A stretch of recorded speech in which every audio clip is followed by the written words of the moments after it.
નમસ્કાર દર્શક મિત્રો, તો પુરુષાર્થ ટેક્સ સિમ્પ્લિફાઈડ કાર્યક્રમની સાથે હું છું સ્મિતા. આપણે આજે વાત કરીશું ઇન્કમ ટેક્સ વિશે. ઇન્કમ ટેક્સના કાયદાની અંદર જે શબ્દો વપરાય છે તેના વિશે.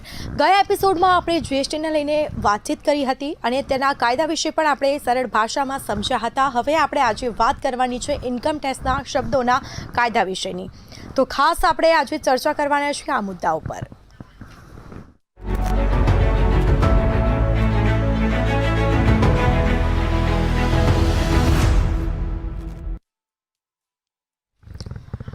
તો ખાસ જે આપણે ઇન્કમ ટેક્સના કાયદાના શબ્દોની ચર્ચા કરવાના છે અને આ શબ્દોની સરળ ભાષામાં આપણને માહિતી આપવા માટે પુરુષાર્થના ફાઉન્ડર ભાવિકભાઈ શાહ આપણી સાથે ઉપસ્થિત છે. જી ભાવિકભાઈ, મંતવ્ય ન્યૂઝમાં આપનું સ્વાગત છે. નમસ્કાર.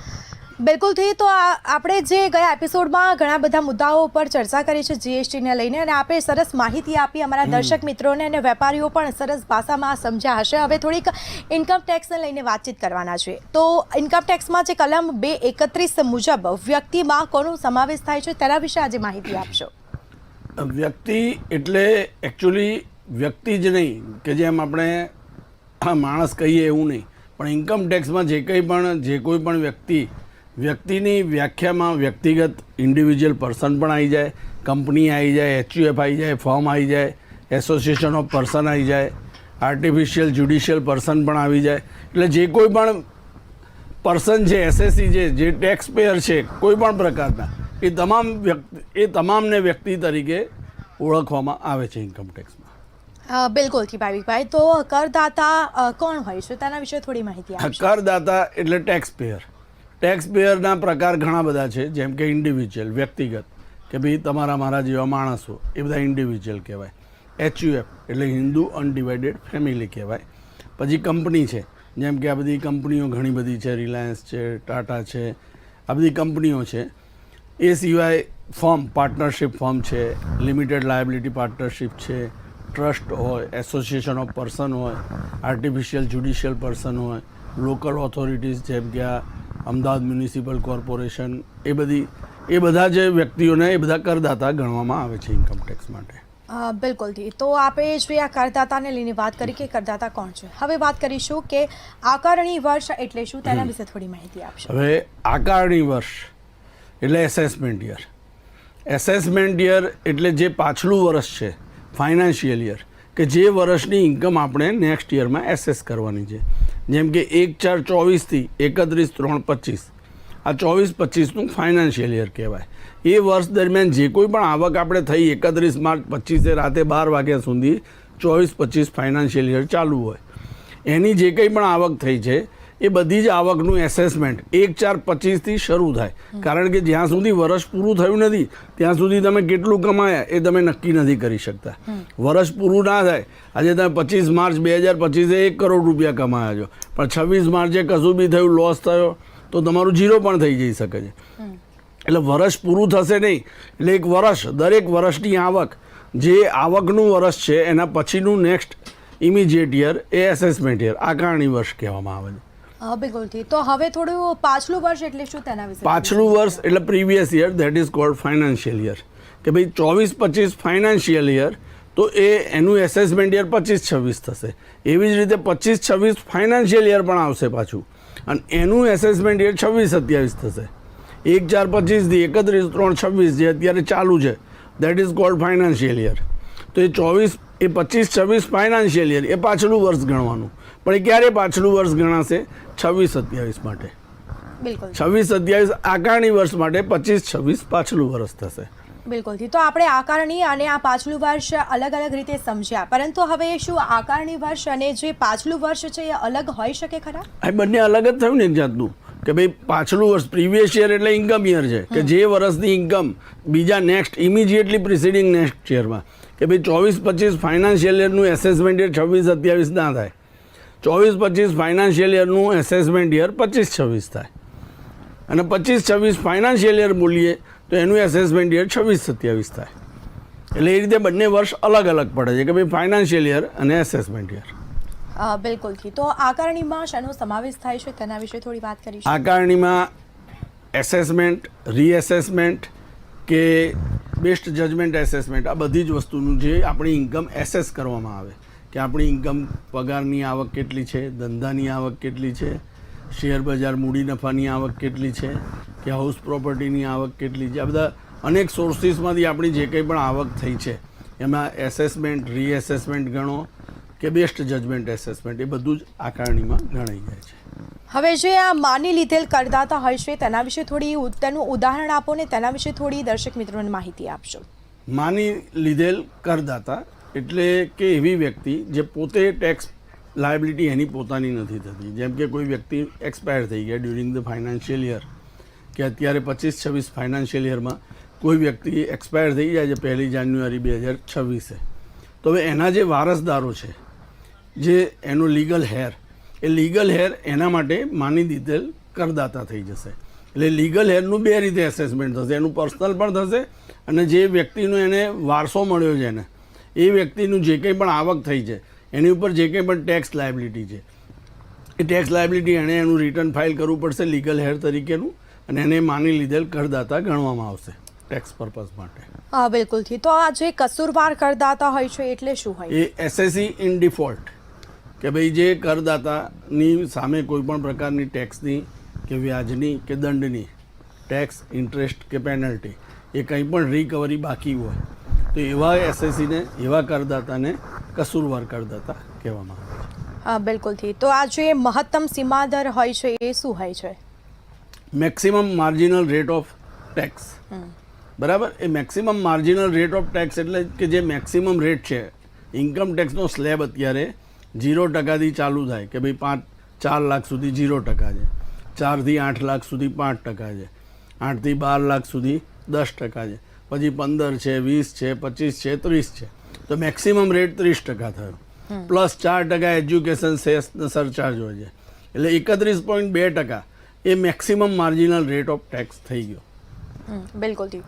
અને જે સરેરાશ ટેક્સ દર કેવી રીતે શોધાય છે? હા, સરેરાશ ટેક્સ દર એટલે એવરેજ રેટ ઓફ ટેક્સ, કે જ્યારે કોઈ વ્યક્તિની 15 લાખની આવક થાય છે તો એ 15 લાખની આવકમાંથી એને જે કંઈ પણ કપાતો બાદ થતા કે ટેક્સ ફ્રી ઇન્કમ બાદ થતા, સપોઝ એને 1 લાખ રૂપિયા ટેક્સ ભરવાનો આવ્યો તો 1 લાખ ભાગ્યા 15 લાખ એટલે એવરેજ લગભગ 6-6.5% જેવો ટેક્સ રેટ થયો. એ એવરેજ રેટ ઓફ ટેક્સ એ પર્ટિક્યુલર એસએસસી માટે છે. એવી રીતે દરેક એસએસસી માટે પોતાની આવકના આધારે કોઈની 7 લાખ જ ઇન્કમ છે, 0 ટેક્સ આવ્યો તો 0 રેટ થઈ ગયો એવરેજ રેટ. કોઈની 40 લાખ ઇન્કમ છે, એને 10 લાખ ભરવાનો આવ્યો તો એના માટે 25% એવરેજ રેટ થઈ ગયો. એટલે એવી રીતે દરેક એસએસસી વાઇઝ પોતાની ટેક્સ લાયબિલિટીના આધારે જે ટેક્સ રેટ ગણવામાં આવશે એ એવરેજ રેટ ઓફ ટેક્સ થશે. બિલકુલથી. તો આ આવકની વ્યાખ્યા કેવા પ્રકારની હોય છે તેના વિશે થોડી માહિતી આપશો.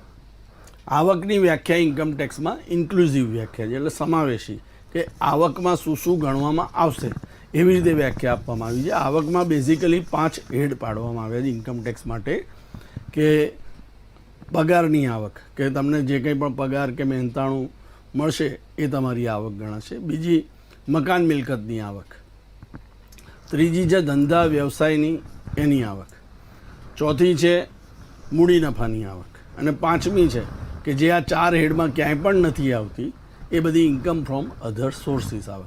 એટલે આવી રીતે જે વસ્તુઓનો આવકમાં કઈ કઈ વસ્તુઓનો સમાવેશ થશે એ બધું ઇન્કમ ટેક્સમાં ડિટેલ્સમાં આપવામાં આવ્યું છે. એટલે આવકની વ્યાખ્યા એક પ્રકારની સમાવેશી ઇન્ક્લુઝિવ ડેફિનેશન ગણવામાં આવે છે. હવે વાત કરીશું તો થોડી ખેતીની આવક એટલે શું તેના વિશે થોડી માહિતી આપશો. Agriculture income.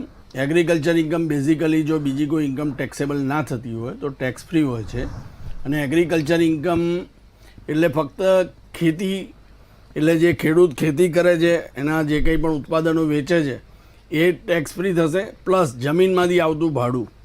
ખેતીની આવક જો જમીન ભાડે આપવામાં આવી છે ખેતીની તો એ ભાડું પણ એના માટે એગ્રીકલ્ચર ઇન્કમ જ કહેવાશે. બિલકુલથી. તો શું નર્સરીમાંથી થતી આવક ખેતીની આવક છે ખરી?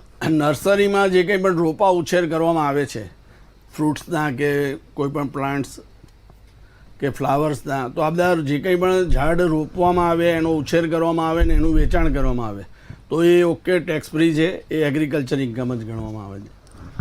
બિલકુલથી. અને જો જમીન ભારતની બહાર હોય તો ખેતીની આવક તેને ગણાવી શકાય ખરી? નહીં, આઉટસાઇડ ઇન્ડિયા જે કંઈ પણ જમીન છે એમાંથી જો તમને ઇન્કમ થાય છે તો એ ખેતીની ઇન્કમ નહીં ગણાય, પરંતુ એ income from other sources, IFOS કહેવામાં આવે છે એને.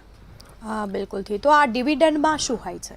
ડિવિડન્ડ એટલે દરેક કંપનીઓ જ્યારે એના શેર હોલ્ડરને નફામાંથી ભાગ આપે છે, એ નફામાંથી જે કંઈ પણ ભાગ મળે છે શેર હોલ્ડરને એ ડિવિડન્ડની આવક કહેવામાં આવશે. અને આ ડિવિડન્ડની આવક શેર હોલ્ડર માટે પણ ટેક્સેબલ છે અને કંપનીએ પણ એની ઉપર ટેક્સ ભરવો પડે છે.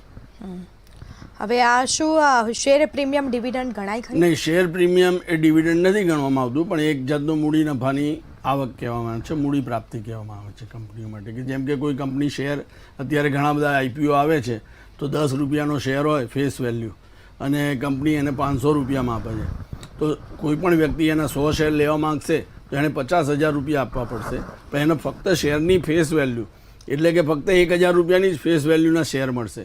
બાકી 49,000 કંપની માટે શેર પ્રીમિયમની ઇન્કમ કહેવાય. એ એના માટે એક કેપિટલ રિસિપ્ટ છે. હવે કંપની ભવિષ્યમાં જ્યારે પણ ડિવિડન્ડ આપશે, કે સપોઝ 50% ડિવિડન્ડ આપ્યું નફામાંથી, તો 50% ડિવિડન્ડ આપશે કંપની, તો આ ફેસ વેલ્યુ ઉપર જ ડિવિડન્ડ ગણાય, એટલે ફક્ત 1,000ના 500 રૂપિયા છે, એટલે 500 રૂપિયા શેર હોલ્ડરને ડિવિડન્ડ મળશે. શેર હોલ્ડરે ભલે અત્યારે શેર લેવા માટે 50,000 ઇન્વેસ્ટ કર્યા છે, કંપની માટે રિસિપ્ટ 50,000 થઈ છે, પણ શેર હોલ્ડરને બેનિફિટ ફક્ત 1,000 રૂપિયા ઉપર જ મળશે. કંપની કાલે બોનસ શેર ઇસ્યુ કરશે તો એ બધું 10 રૂપિયા ફેસ વેલ્યુ ઉપર જ ગણવામાં આવશે, એના માટે 500 રૂપિયા ઉપર નહીં ગણવામાં આવે. 490 કંપની માટે કેપિટલ રિસિપ્ટ છે. બિલકુલથી. તો આ વ્યવસાય જે છે એમાં શાનો સમાવેશ કરવામાં આવતો હોય છે? વ્યવસાય એટલે વ્યક્તિની પર્સનલ સ્કિલ, જેમ કે ડૉક્ટર છે, એન્જિનિયર છે, વકીલ છે, CA છે, આ બધાના જે કંઈ પણ કામ કરે છે એ વ્યવસાય કહેવામાં આવશે, કારણ કે એ લોકો કોઈ પ્રોડક્ટ વેચતા નથી. પણ બિઝનેસ એન્ડ પ્રોફેશન એટલે બિઝનેસ એ વસ્તુ ગુડ્સ રિલેટેડ છે, જ્યારે પ્રોફેશન એ આવી રીતે વ્યક્તિની કાર્યકુશળતા ઉપર આધાર રાખતો. બિલકુલથી. તો હવે આ જે વ્યવસાય સેવા છે એટલે શું? વ્યવસાય એ વન ટાઈપ ઓફ સર્વિસ છે. એ બિઝનેસ એન્ડ પ્રોફેશન એટલે પ્રોફેશનલ સર્વિસીસ ગણાશે. એટલે જ્યારે પણ ટેક્સેબિલિટી આવશે ત્યારે બિઝનેસનું ટેક્સેબિલિટી 44 AD આવે છે, જ્યારે આ પ્રોફેશન માટે 44 AD એ લાગે છે. બિલકુલથી. હવે આ જે મૂડી મિલકત હોય છે એટલે શું, તેના વિશે થોડી દર્શક મિત્રોને માહિતી આપશો? મૂડી મિલકત, કેપિટલ એસેટ. આજે કોઈ પણ વ્યક્તિ બિઝનેસ કરે છે તો બિઝનેસ માટે જે કંઈ પણ વસ્તુઓ ઇન્વેસ્ટ કરશે, કે જે કંઈ પણ વસ્તુઓનું ટ્રેડિંગ કરશે, એ એના માટે સ્ટોક ઇન ટ્રેડ કહેવાય. જ્યારે એ બિઝનેસ નથી કરતો, કે એ વસ્તુનો ઉપયોગ એના બિઝનેસ માટે યુઝ નથી કરતો, તો એ એના માટે પર્સનલ યુઝની થશે, એ કેપિટલ એસેટ કહેવાય. એક એક્ઝામ્પલ તરીકે કોઈ પણ જ્વેલર્સ છે, જ્વેલર્સ પાસે જ્વેલરી ઢગલાબંધ પડી છે. એક જ્વેલરી એવી છે કે જે એની દુકાનમાં શોકેસમાં મૂકે છે. એ શા માટે શોકેસમાં મૂકે છે? કે એના કસ્ટમર એની પાસે એ વસ્તુ લેવા આવે અને વેચે. ઓકે, તો આ વસ્તુ એના માટે સ્ટોક ઇન ટ્રેડ થઈ, આ કેપિટલ એસેટ નથી થતી. પણ એ જ વસ્તુ સપોઝ એક દાગીનો એણે એની વાઈફને કરી આપ્યો છે, એની ડોટરને કરી આપ્યો છે, એક નેકલેસ કરી આપ્યો છે, તો વાઈફ એના ઘેર રાખશે, એ શોકેસમાં નહીં મૂકે. તો એ વાઈફને જે નેકલેસ આપ્યો છે એ એના માટે કેપિટલ એસેટ થશે. એટલે આવી રીતે જ્યારે વ્યક્તિ પોતાના પર્સનલ યુઝ માટે કોઈ એસેટ્સ રાખે છે એ કેપિટલ એસેટ, મૂડી મિલકત કહેવામાં આવે. પણ જો એના બિઝનેસ માટે એ વસ્તુ યુઝ કરે, જેમ કે બિલ્ડર છે તો બિલ્ડર ફ્લેટો બનાવે છે, સ્કીમ બનાવે છે, 100 ફ્લેટ બનાવે, તો એ 100 ફ્લેટ એના માટે સ્ટોક ઇન ટ્રેડ છે, એ બિઝનેસ માટે યુઝ કરે છે. પણ એ જ વસ્તુ આપણે ખરીદીએ છીએ મકાન, તો એ આપણા માટે કેપિટલ એસેટ. બિલકુલથી. તો શું આ સ્ટોક ઇન ટ્રેડ મૂડી મિલકત છે ખરા? નહીં, સ્ટોક ઇન ટ્રેડ જેમ આપણે વાત કરી કે ભાઈ મૂડી મિલકત નથી. સ્ટોક ઇન ટ્રેડ આપણે નોર્મલ કોર્સ ઓફ બિઝનેસ કે જેમાં આપણે લેવેચ કરવા માટે રાખીએ છીએ. આપણે જ્વેલર્સ લગડીઓ રાખશે તો આજે વેચી કાઢી, કાલ બીજી લઈ આવશે, પાછી વેચશે, બીજી લઈ આવશે, સ્ટોર નહીં કરે. બિલકુલથી. હવે આ ઝવેરાતની મૂડી મિલકત ગણાય ખરી? હા, ઝવેરાત મૂડી મિલકત જ્યાં સુધી પર્સનલ યુઝ માટે છે ત્યાં સુધી એ મૂડી મિલકત છે, અને જો એ પર્સનલ યુઝ માટે નથી અને બિઝનેસ માટે છે તો એ મૂડી મિલકત નથી, એ સ્ટોક ઇન ટ્રેડ થઈ. હવે આ જે ગ્રામીણ ખેતીની જમીન એટલે શું, તેના વિશે થોડી માહિતી આપો. રૂરલ એગ્રીકલ્ચર લેન્ડ એ બેઝિકલી મૂડી મિલકત નથી ગણવામાં આવતી, એ કપવાદરૂપ રાખવામાં આવ્યું છે. પણ એના માટે કન્ડિશન્સ છે કે 10,000થી ઓછી વસ્તીવાળી મ્યુનિસિપાલિટી હોવી જોઈએ, ગામડાની વસ્તી હોવી જોઈએ, અને જે કોઈપણ મ્યુનિસિપલ કોર્પોરેશનની કે નગરપાલિકાથી 8 કિલોમીટર દૂર હોવી જોઈએ. એ સિવાય પણ બીજી અનેક કન્ડિશનો હોય છે કે છેલ્લા 2 વર્ષથી ખેતી માટે યુઝ થવી જોઈએ, તો આવી રીતની રૂરલ એગ્રીકલ્ચર લેન્ડ હોય તો એ રૂરલ એગ્રીકલ્ચર લેન્ડ એ કેપિટલ એસેટ ગણવામાં નથી આવતું. બિલકુલથી. તો આ જે ટૂંકા ગાળાની મૂડી મિલકતની સામાન્ય મર્યાદા શું હોય છે? ટૂંકા ગાળા મૂડી મિલકત જે છે એ શોર્ટ ટર્મ અને લોંગ ટર્મ બે રીતે ગણવામાં આવે છે, કારણ કે એના આધારે એની ઉપર ટેક્સ રેટ ને બધું ડિસાઇડ થાય છે આગળ જતાં. એટલે મૂડી મિલકત જે છે એ શોર્ટ ટર્મ ક્યારે કહેવાશે? જો શેર હોય, શેર એ પણ વન ટાઈપ ઓફ મૂડી મિલકત જ છે. આપણે શેરમાં ઇન્વેસ્ટ કરીએ છીએ તો એ આપણા માટે કેપિટલ એસેટ થશે. પણ જો કોઈ શેર બ્રોકર છે, શેરનો ટ્રેડર છે કે જે શેરની રોજ લેવેચ કરે છે તો એના માટે મૂડી મિલકત નથી એ. તો શેરના કેસમાં હોલ્ડિંગ પીરિયડ 12 મહિના કે એથી વધારે હશે તો એ લોંગ ટર્મ થશે, અધરવાઇઝ એ શોર્ટ ટર્મ થશે. એટલે જો કોઈ પણ શેર 12 મહિના કરતાં ઓછા ટાઈમ માટે આપણે હોલ્ડ કરીએ છીએ, કે આપણે અત્યારે અદાણી ટોટલ ગેસ લીધો તો એ શેર આપણે આજે લઈએ છીએ 3 મહિનામાં વેચી દઈએ છીએ તો એ આપણા માટે શોર્ટ ટર્મ એસેટ થઈ ગઈ, શોર્ટ ટર્મ કેપિટલ એસેટ. પણ એ જ વસ્તુ આપણે 12 મહિના પછી વેચીએ છીએ, કે આજે ધારો કે 6 માર્ચે લીધો, 6 માર્ચ 2026 અને 6 માર્ચ 2027 પછી વેચીશું તો એ લોંગ ટર્મ એસેટ થઈ ગઈ. પણ એ જ વસ્તુ સપોઝ જ્વેલરી હોય કે જમીન મકાન હોય તો એ માટે હોલ્ડિંગ પીરિયડ 2 વર્ષ 24 મહિનાનો ગણવાનો આવે છે, કે 24 મહિનાથી ઓછા પીરિયડ માટે જો આપણે કોઈ એસેટ હોલ્ડ કરીશું તો એ શોર્ટ ટર્મ કહેવાશે, અધરવાઇઝ એ લોંગ ટર્મ કહેવાશે. એવી રીતે અમુક બોન્ડ હોય છે તો એ બધા માટે 36 મહિનાનો ટાઈમ છે, કે 36 મહિના કરતાં ઓછા પીરિયડ માટે હોલ્ડ કરીશું તો એ શોર્ટ ટર્મ ગણાશે, અધરવાઇઝ એ લોંગ ટર્મ ગણાશે. હા, બિલકુલથી. તો આ લાંબા ગાળાની મૂડી મિલકત એટલે શું, તેના વિશે થોડી માહિતી આપશો? આપે આમાં તો જણાવ્યું, પરંતુ થોડી ઘણી. હા, એટલે લોંગ ટર્મ કેપિટલ એસેટ એ બેઝિકલી મેં જેમ કીધું એમ કે શેર કે જે 12 મહિના કરતાં વધારે હોલ્ડ કર્યા, પ્રોપર્ટીઝ છે એ 24 મહિના કરતાં વધારે હોલ્ડ કરીએ છીએ આપણે, અને બીજી કોઈ પણ એસેટ છે અમુક જે બોન્ડ ને એ બધું ગવર્મેન્ટ, તો એ આપણે સપોઝ 36 મહિનાથી વધારે હોલ્ડ કરીએ છીએ તો એ લોંગ ટર્મ કેપિટલ ગેઇન થશે. લોંગ ટર્મ કેપિટલ ગેઇનની આખી ટેક્સેશન સિસ્ટમ અલગ છે. શોર્ટ ટર્મ કેપિટલ ગેઇન આપણી નોર્મલ ઇન્કમમાં એડ થાય છે, એમાં પણ શેર બજાર માટે પાછું અલગ સિસ્ટમ છે. એટલે કેપિટલ ગેઇન જે છે એ ટેક્સ લાયબિલિટીના ઇફેક્ટથી આપણે શોર્ટ ટર્મ અને લોંગ ટર્મમાં બાયફર્કેટ કરવો ખૂબ જ જરૂરી છે. હા, બિલકુલથી. તો આ ટ્રાન્સફરમાં શાનો સમાવેશ થાય છે તેના વિશે થોડી. Transfer pricing. ટ્રાન્સફર પ્રાઇઝિંગમાં શું છે કે જ્યારે એક રિલેટેડ પાર્ટીઝ, એક કંપની પોતાની બીજી કંપનીને, જેમ કે મારુતિ કાર બનાવે છે તો હવે એક કાર બનાવવા માટે એણે ઘણી બધી અલગ અલગ નાની નાની વસ્તુઓની જરૂર પડશે, તો એમાં ઘણી બધી વસ્તુ એ બીજા ડીલર પાસેથી બી પરચેસ કરશે, જેમ કે ગ્લાસ લેશે કે દરવાજાની ફ્રેમો લેશે કે એમાં રબર લેશે, લોક લેશે, કાં તો એની કોઈ સિસ્ટર કન્સર્ન બી હશે સબસિડિયરી કંપનીઝ કે એની પાસેથી એ પરચેસ કરશે.